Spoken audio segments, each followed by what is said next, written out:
तो वाकई में देश की राजनीति के लिए, देश के लोगों के लिए बहुत बड़ा नुकसान की आज एक खबर आई है। दरअसल गोवा के मुख्यमंत्री मनोहर पर्रिकर का दुखद इस वक्त जो खबर है कि निधन हो चुका है और कुछ देर पहले उन्होंने अस्पताल में सांस ली है, जिसके बाद पूरे गोवा में इस वक्त शोक की लहर है, पूरे देश में शोक की लहर है। खुद राष्ट्रपति रामनाथ कोविंद ने कुछ देर पहले शोक प्रकट किया है, साथ ही साथ तमाम जो बड़े नेता हैं, प्रधानमंत्री ने भी शोक प्रकट किया है। 4 तस्वीरें इस वक्त आपको दिखा रहे।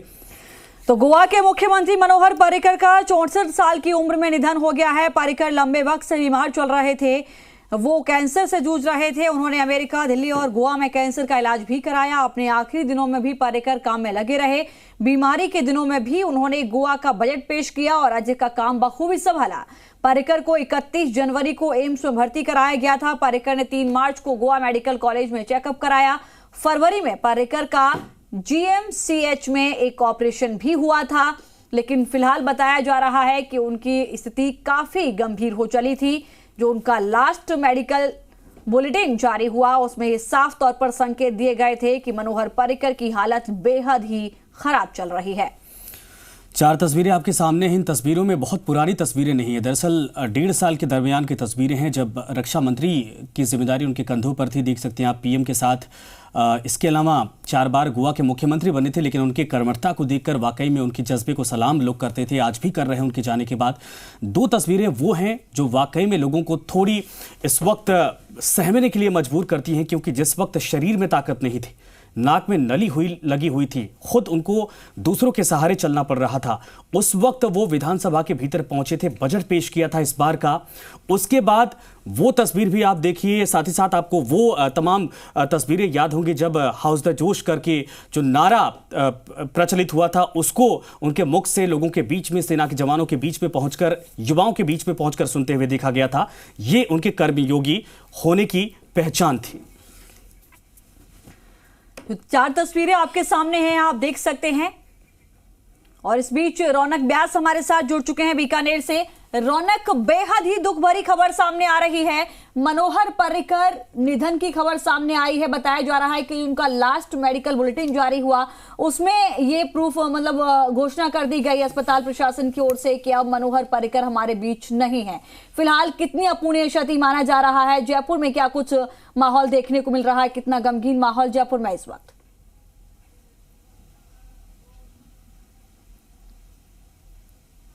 जी बिल्कुल, देखिए मैं आपको बताऊं कि आज पूरे देश के लिए बहुत बड़ी क्षति कही जा सकती है। देश के बड़े नेता, कद्दावर नेता और साथ ही साथ गोवा के मुख्यमंत्री रहे और देश के रक्षा मंत्री रहे मनोहर पर्रिकर जो है आज हमारे बीच नहीं रहे। और कहीं ना कहीं ये दुख भरी खबर है और पूरे देश में इस बात को लेकर शोक जो है उसकी लहर दिखाई दे रही है।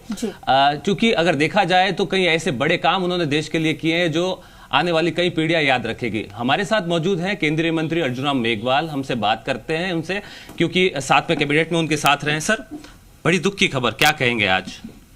निश्चित रूप से हमारे लिए बहुत दुख की घड़ी है और बहुत होनहार ऐसे देश के नेता, हमारो व्यक्तिगत मित्रता भी उनसे रही और उनके जाने से पूरा देश शोक में है और मुझे व्यक्तिगत रूप से भी इसकी क्षति हुई है। मुझे याद नहीं आता कि कोई मुख्यमंत्री रहते हुए स्कूटर पे चलता हो कोई और। मैं 2012 में जब कोई संसदीय समिति के काम से गोवा गया था तो मेरी इच्छा हुई कि मैं मनोहर पर्रिकर साहब से मिलूं। उनकी सादगी, उनके जो नोटिंग वगैरह के जो किस्से बहुत से IAS अफसरों ने मुझे बताए थे कि बहुत साफ सुथरी नोटिंग करते थे और कोई बेबाक नहीं, स्पष्ट नोटिंग करते थे, किसी पे कोई नहीं डालते, खुद अपने पे लेते थे चीज़ों को। तो एक IAS अफसर जो प्राइवेट सेक्रेटरी थे उस समय, वो जयपुर के ही रहने वाले थे, पवन कुमार सैन, मैंने उससे ऐसे ही बात की तो उन्होंने कहा CM साहब घर पे तो नहीं है लेकिन आ जाएंगे, बाजार गए हैं, आप मिलना चाहें तो मिल सकते हैं। नाइट का समय था, करीब लेट 11 बजे के आसपास का। तो मैं गया तो घर पे नहीं थे, लेकिन मैंने 15-20 मिनट बाद देखा कि वो स्कूटर पे आ रहे हैं। तो मैंने नमस्कार किया, प्रणाम किया और मैंने कहा सर आप स्कूटर पे, आप तो CM हैं। तो उन्होंने कहा यार मैं कोई प्राइवेट काम से जा रहा था, मेरे काम से, तो मेरे काम से मैं स्कूटर से भी चला जाता हूँ। तो इस तरह की सादगी कम लोगों में देखने को मिलती है जी। मैं उनकी सादगी का वाकई कायल हूँ। सर, कुछ ऐसे काम देश के लिए कर गए जो हमेशा याद रखे जाएंगे, जैसे सर्जिकल स्ट्राइक, देश तीसरा देश ऐसा बना पूरी दुनिया में, तो इतिहास रचा है, क्या कहेंगे? बिल्कुल, उरी की घटना के बाद जब ये विषय आया होगा और उस समय बहुत ऐसी वातावरण के समय वो रक्षा मंत्री थे हमारे देश के, उस समय ये सारी प्लानिंग करना, ये विषय रखना, कितना रिस्क लेना, प्रधानमंत्री जी के निर्देशन में जो उन्होंने काम किया और देश के लिए, मुझे लगता है कि जब ये पहली सर्जिकल स्ट्राइक को अंजाम दिया तो देश तीसरा ऐसा देश बना जो सर्जिकल स्ट्राइक कर सकने में सक्षम हो। पहले नंबर पे अमेरिका, दूसरे नंबर पे इजराइल और तीसरे नंबर में भारत। हमारे उस समय के रक्षा मंत्री मनोहर पर्रिकर साहब के कालखंड में ही भारत को वो सम्मान मिला। सर, आपकी बात हुई उनके परिवार से, किसी मुखिया से अभी तक क्या कुछ? जब ये बीच में बीमार थे तब मैंने मैसेज किया था और मैसेज भी आया था, क्योंकि मेरे अच्छे संपर्क इसलिए थे कि हम कई किस्से सादगी के आपस में शेयर भी करते थे। एक मीडिया ग्रुप ने कोई एक सर्वे किया था कि existing politicians except prime minister honest कितने हैं, तो इस सर्वे में भी मनोहर पर्रिकर साहब एक नंबर पे उनका नाम था, उसमें मेरा भी नाम था। इसलिए मैं उनसे जब मिलने गया और बधाई देने गया तो उन्होंने काफ़ी कुछ इस सर्वे के बारे में मेरे से जाना था और उस समय रक्षा मंत्री थे वो, और काफ़ी देर तक मेरे से बात की और मेरे को कहा कि अर्जुन जी, ऑनेस्टी का कोई मुकाबला नहीं है। थोड़ी दिक्कत तो आती है जीवन में, लेकिन अगर आपको आगे बढ़ना है अर्जुन जी, तो ऑनेस्टी को बरकरार रखना। सर, आखिरी सवाल मैं पूछ लेता हूँ आपसे। आखिरी दौर में एक पत्र उन्होंने लिखा था, हॉस्पिटल में बैठे, वो पत्र आज भी लोगों के जहन में है। कहीं ना कहीं वो पत्र ये संदेश देता है कि जिंदगी के मायने क्या है, क्या कहेंगे? वो पत्र मैंने भी पढ़ा है और बहुत मार्मिक पत्र था उनका, और उन्होंने कहा पद हो, प्रतिष्ठा हो, इन सब के आगे जीवन की अल्टीमेट रियलिटी कुछ और है। कुछ अच्छे काम करना, सात्विक प्रवृत्ति में रहना, जिससे जिंदगी तो आई है वो जाएगी, लेकिन अगर आप किसी का भला करके गए हो, किसी की सहायता करके गए हो, किसी का सहयोग करके गए हो, तो वो अंतिम दिनों में आपको शकुन भी देता है और आगे का रास्ता भी आपका क्लियर करता है। Thank you sir.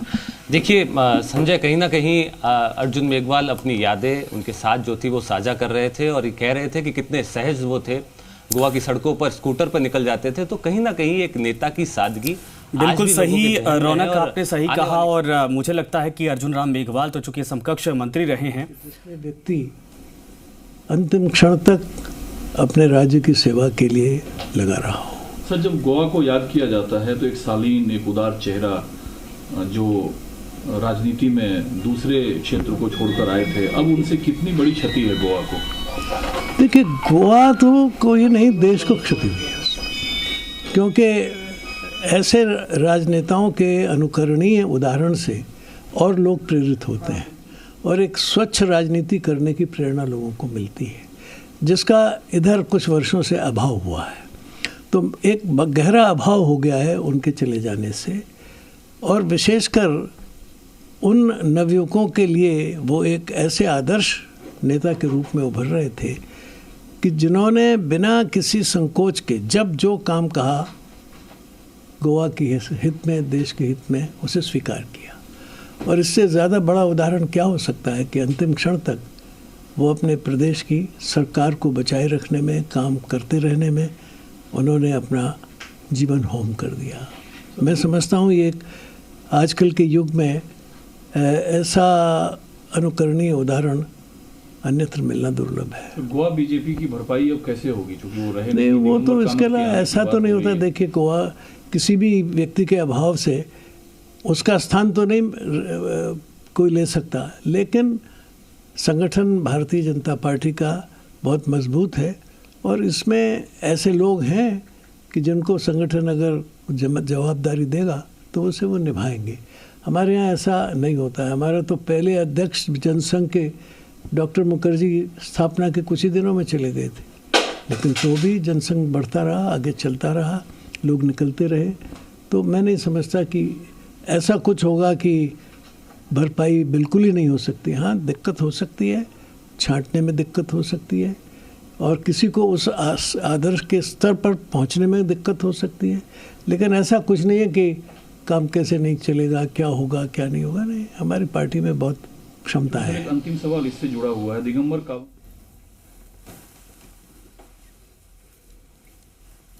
जिस तरीके से का उनका नाम था मनोहर, वैसे ही मनोहर मुस्कुराहट लेकर के चलने वाले मनोहर पर्रिकर को पूरा देश जो है वो मिस कर रहा है और गोवा की जनता याद करेगी। जी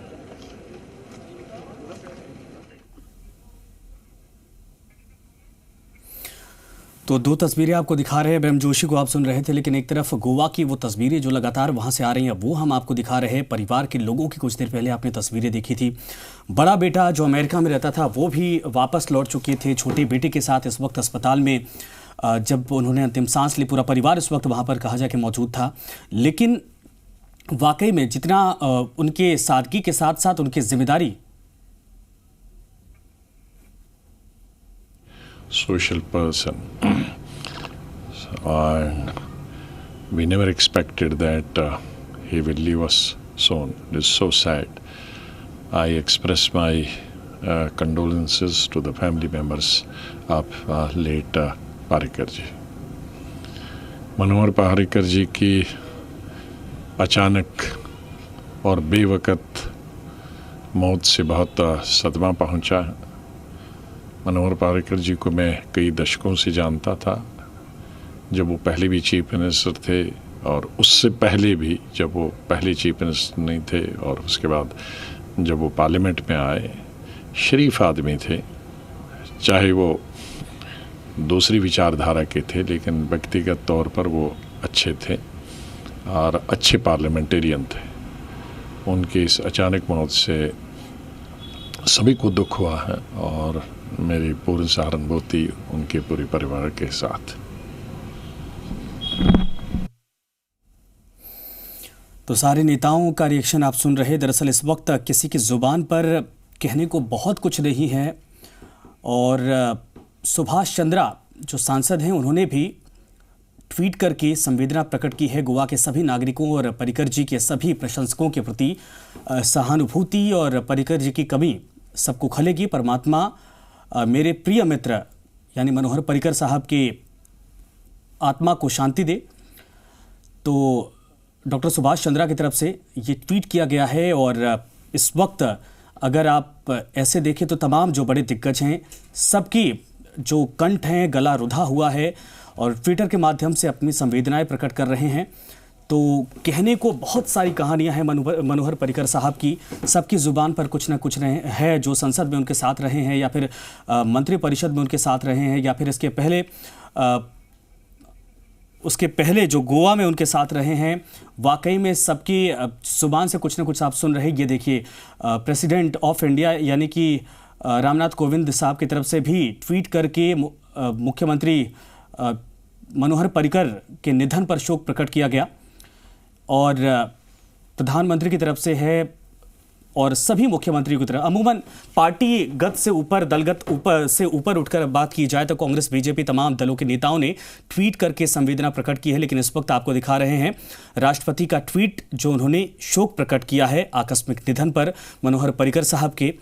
जैसे ये खबर सबको मिली, वाकई में सब लोग थोड़े आश्चर्यचकित हो गए थे कि अभी कल तक जो खबरें सामने आ रही थी लगातार वो जूझ रहे थे। उनके बयान परसों खत जारी हुआ था, लेकिन आज ये क्या हुआ। निर्मला सीतारमण, आप तस्वीरें देख सकते हैं। इसके पहले ये जो मंत्रालय इनके पास है, उनकी जिम्मेदारी मनोहर पर्रिकर साहब के कंधों पर थी, लेकिन इनके छोड़ के जाने के बाद निर्मला सीतारमण को यह जिम्मेदारी सौंपी गई थी। लेकिन 1.5 साल के दरमियान आपने तस्वीरें देखी होंगी जिस तरीके से शरीर उनकी कमज़ोर होती गई, लेकिन इसके बावजूद उनका जज्बा काम कर रहा था। एम्स के बाद उनको भेजा गया था अमेरिका, उसके बाद वापस आए, गोवा में कुछ दिन इलाज चला, उसके बाद दोबारा एम्स आए, फिर उसके बाद इनको भेजा गया था गोवा। लेकिन जो जिम्मेदारियां उनकी थी, देखिए पीएम यानी प्रधानमंत्री नरेंद्र मोदी का ट्वीट इस वक्त आपको दिखा रहे हैं, इन्होंने भी शोक प्रकट किया है जैसे ये खबर पहुंची। पूरे भारतीय जनता पार्टी के भीतर शोक का माहौल इस वक्त है और पूरे देश में इस वक्त हर किसी की आंखों में और जुबान पे शोक है। आईआईटी मुंबई के एक बहुत ही प्रभावी ग्रेजुएट इंजीनियर, विचारधारा के प्रति समर्पित, बहुत ही योग्य प्रशासक, कड़े फैसले लेने की क्षमता, लेकिन सहजता, सादगी और पूर्ण ईमानदारी। और गोवा ऐसे छोटे प्रदेश में भी उन्होंने अपना व्यक्तित्व ऐसा बनाया कि सभी उनकी बात मानते थे। जब केंद्र में आया रक्षा मंत्री के रूप में तो बड़ा काम किया। जब मैं अटल जी की सरकार में आईएनबी मिनिस्टर था तो उन्होंने जो गोवा फिल्म फेस्टिवल शुरू हुआ है, हमने आग्रह किया, उन्होंने 6 महीने में पूरा इंफ्रास्ट्रक्चर 4 महीने में बनवा दिया। आज देखो कितनी बड़ी बात हुई है। रक्षा मंत्री के रूप में उन्होंने काफ़ी काम किया सर्जिकल स्ट्राइक के समय, और गोवा के विकास के लिए वो काफ़ी सक्रिय थे। बीमारी के बावजूद कभी न थके न कभी रुके। इतनी लंबी बीमारी के बावजूद वो एक प्रकार से अंतिम दिन तक काम करते रहे। तो बहुत पीड़ा है। मेरे अच्छे मित्र थे, पार्टी के नेता थे, मैं उनको बहुत संवेदना देता हूं। 63 साल की उम्र कोई जाने की नहीं होती है, लेकिन आज हम उनकी यादों को हमेशा संजोएंगे। और गोवा ऐसे छोटे प्रदेश से आकर हिंदुस्तान की राजनीति के ऊपर इतनी बड़ी छाप छोड़ना, ये बहुत बड़ी उपलब्धि है। धन्यवाद।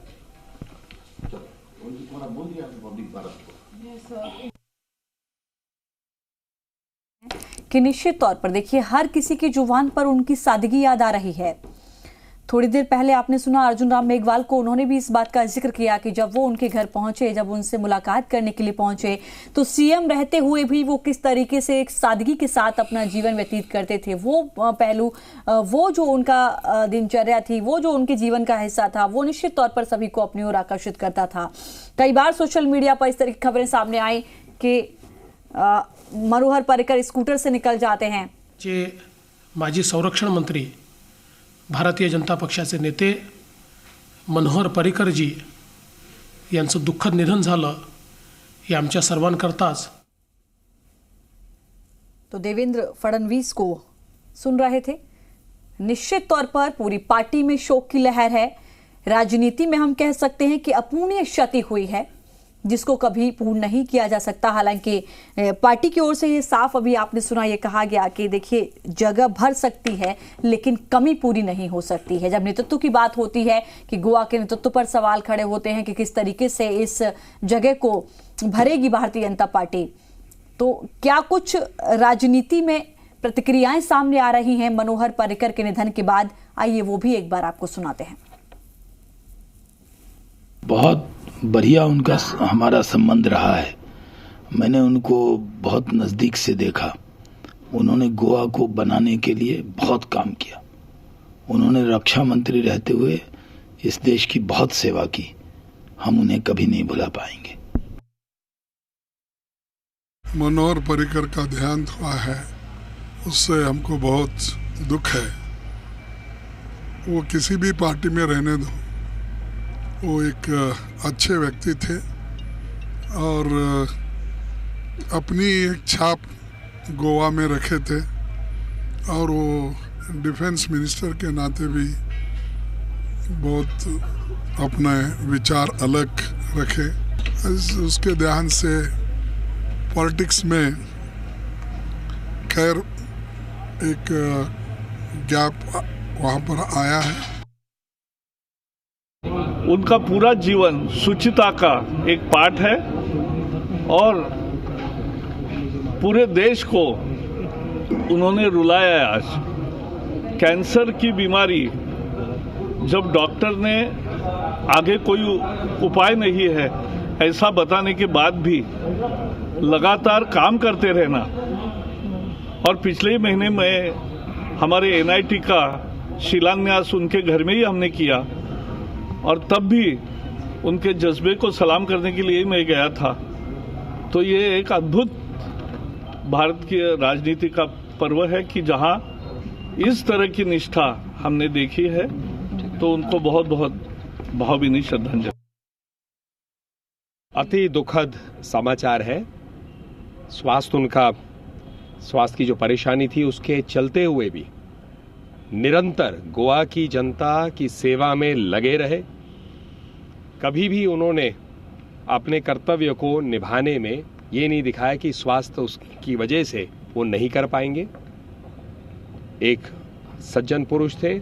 शिलान्यास उनके घर में ही हमने किया और तब भी उनके जज्बे को सलाम करने के लिए मैं गया था। तो ये एक अद्भुत भारत की राजनीति का पर्व है कि जहां इस तरह की निष्ठा हमने देखी है, तो उनको बहुत बहुत भावभीनी श्रद्धांजलि। अति दुखद समाचार है। स्वास्थ्य की जो परेशानी थी उसके चलते हुए भी निरंतर गोवा की जनता की सेवा में लगे रहे। कभी भी उन्होंने अपने कर्तव्य को निभाने में ये नहीं दिखाया कि स्वास्थ्य उसकी वजह से वो नहीं कर पाएंगे। एक सज्जन पुरुष थे और मुझे लगता है हमारी पार्टी के और देश के लिए एक होनहार व्यक्ति आज हमारे बीच नहीं रहे।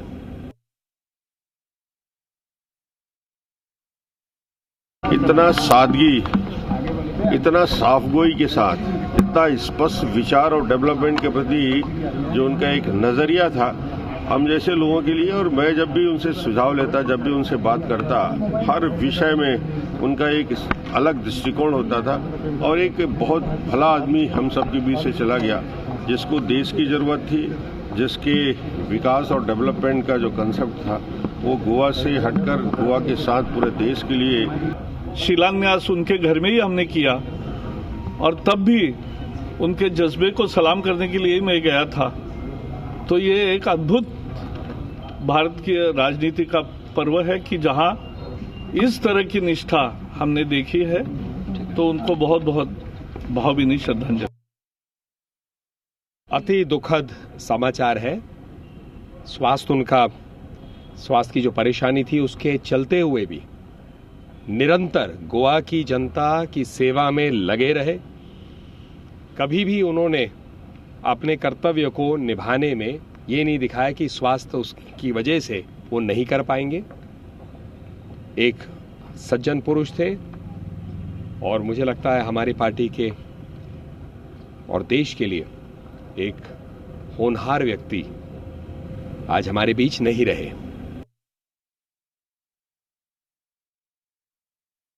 इतना सादगी, इतना साफगोई के साथ, इतना स्पष्ट विचार और डेवलपमेंट के प्रति जो उनका एक नजरिया था हम जैसे लोगों के लिए, और मैं जब भी उनसे सुझाव लेता, जब भी उनसे बात करता, हर विषय में उनका एक अलग दृष्टिकोण होता था और एक बहुत भला आदमी हम सब के बीच से चला गया, जिसको देश की जरूरत थी, जिसके विकास और डेवलपमेंट का जो कंसेप्ट था वो गोवा से हटकर गोवा के साथ पूरे देश के लिए एक ऐसा व्यक्ति चला गया जिसको आज सबसे ज़्यादा देश की जरूरत थी। मैं अपनी विनम्र श्रद्धांजलि अर्पित। अंतिम क्षण तक वो अपने प्रदेश की सरकार को बचाए रखने में, काम करते रहने में उन्होंने अपना जीवन होम कर दिया। मैं समझता हूँ ये एक आजकल के युग में ऐसा अनुकरणीय उदाहरण